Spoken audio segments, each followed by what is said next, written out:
Hey, it's Richard. Welcome to The Big Deal.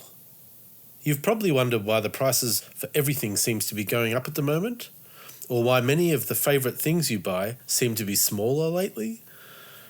What you are seeing is inflation, and it seems to be everywhere. So what's the big deal about inflation? Well, inflation is when the price of things go up, meaning you are buying less with the same amount of money. Your purchasing power has decreased. What you used to pay $100 for a year ago, with 7% inflation, is now costing $107. Your money doesn't go as far. It costs more to buy the same thing. The opposite of inflation is deflation, where prices go down and you can buy more than you used to with the same amount of money. So what's going on there? Inflation occurs when there is too much money in the economy.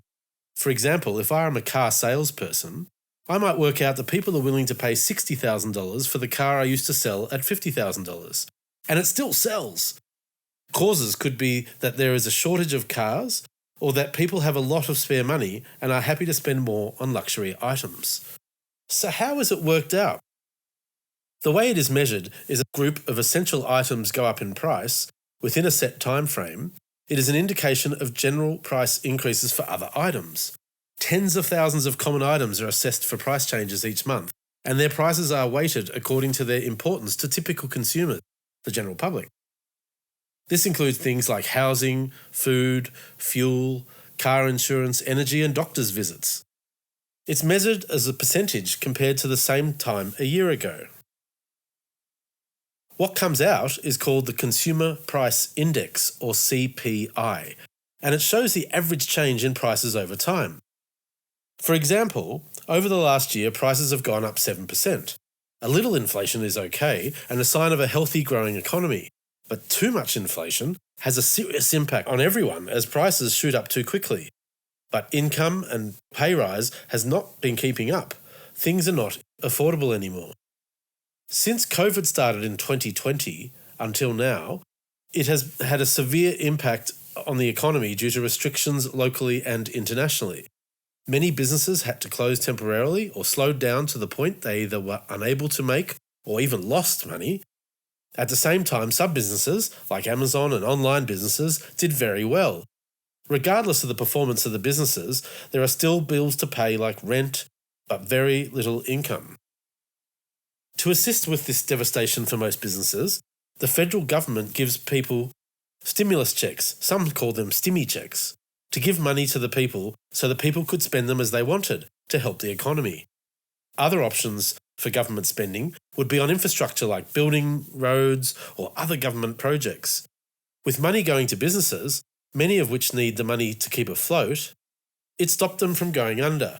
Although some businesses couldn't survive, overall it helped many survive as more money was in the economy. But that comes at a cost. Over time, as people spend their stimmy checks, there is more and more money in the economy, and people were both willing and able to spend a lot more on what they wanted to buy and could normally afford. At the same time, some items were in short supply still due to COVID, having an impact on both global production and shipping. After 2 years, people spent continuously with the support and pushed prices up. When general prices go up, we have inflation. Money you have saved up, whether it be in the bank or under your bed, which is not recommended, also is hit by inflation. That $20 bill you have now buys less than it did before inflation. So your savings are reduced in spending power by the inflation amount. For example, your $1,000 savings might now buy what used to cost only $930. That extra $70 it costs to buy the same thing now is because of inflation. All money is worth a bit less when inflation occurs. So how bad can inflation get? Very bad. It is called hyperinflation, and it has happened several times in the past few decades, including in Germany and Venezuela.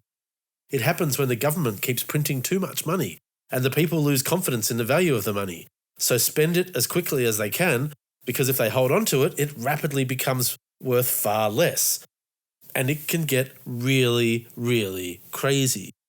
Here are some examples. In early 1923, you could swap about 4 German marks for $1. Just a few years later, it would take 4 trillion marks to buy $1. That's trillion with a T. A loaf of bread that used to cost 1/4 of a Reichsmark ended up costing 200 billion Reichsmarks. Banknotes were so worthless that people burned them to keep their houses warm, some used them as wallpaper, and kids made kites out of them. There is an amazing story of a man walking down the street with a wheelbarrow full of bundles of cash, and someone mugged him, tipped the cash out and stole the wheelbarrow. A wheelbarrow of cash couldn't even buy a coffee or a wheelbarrow. As it was taking so much cash to buy anything, the government printed larger and larger notes, so it was easier to carry enough cash to buy something. They ended up with a 100 trillion Reichsmark note. In Zimbabwe in 2008, well, you might be annoyed that at the moment prices have gone up around 7% on average in the last 12 months. Well, in Zimbabwe, prices went up 80 billion% in just 1 month. In Zimbabwe in 2008, prices doubled every 24 hours. The value of money changed so quickly that many staff were paid 5 times per day. You could be a billionaire in Zimbabwe, have over 1 billion Zimbabwean dollars, and not even be able to afford a loaf of bread. Yikes! Hey, don't forget to hit subscribe so you see all of our latest videos, and hit the notification bell to see them as soon as they come out. Those 2 things help us create more of these videos. Lessons. Well, the government can't just print as much money as they want. Money, like everything, is only valuable because it is scarce. The more of something there is, the less it is worth. So if you print endless amounts of cash, the cash becomes worthless. So why are Germany and Zimbabwe relevant? Well, remember the stimulus checks we talked about earlier? The government made lots of new money available to everyone to try to keep businesses going by giving everyone more money to spend during COVID. And now we are seeing inflation, prices going up, as money is more common than it was a few years ago. So how do we stop prices going up so much?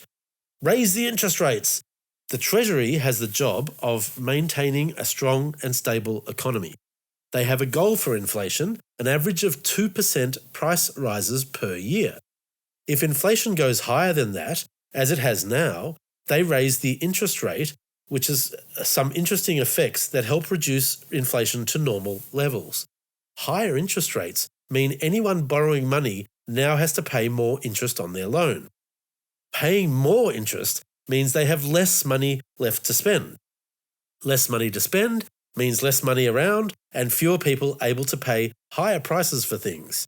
With fewer people around to pay higher prices, businesses can't charge as much as they used to if they want to sell something. They reduce their prices because demand has dropped. Remember that inflation is measured by a basket of goods and how much it costs compared to a year ago? Well, as interest rates go up, people have less money to spend, businesses drop their prices, and the total value of that basket of goods starts to go down.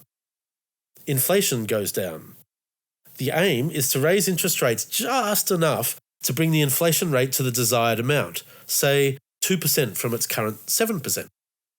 But go too far, raise interest rates too high or for too long, and we might get deflation, where the value of goods drops over time as no one has much money to spend. The economy shrinks and starts to grind to a halt. Some businesses will collapse as no one is buying anything as there isn't much spare money around. Where it gets hard for the Treasury is timing their changes to interest rates. When they make a change, it takes a while for it to have impact. Months. So they need to make decisions a bit before they are actually needed to try to reduce interest rates at just the right time to stop inflation but not cause the economy to slow down too much. So what does this all mean? Well, we, that is all of us, need to go through a period where things are more expensive and it is more expensive to borrow money. That means we buy fewer things, and if all goes well, fewer things being bought will lead to prices starting to come back down again, and inflation might return to more normal levels. If everyone simply got a pay rise to make up for inflation, then the inflation would stay the same or even get worse. We have to go through it. All going well, some short-term pain will lead to things settling down. As if we don't do that, inflation will get even worse. And it can get a lot worse. We'll have more videos that'll help you cope with inflation coming soon.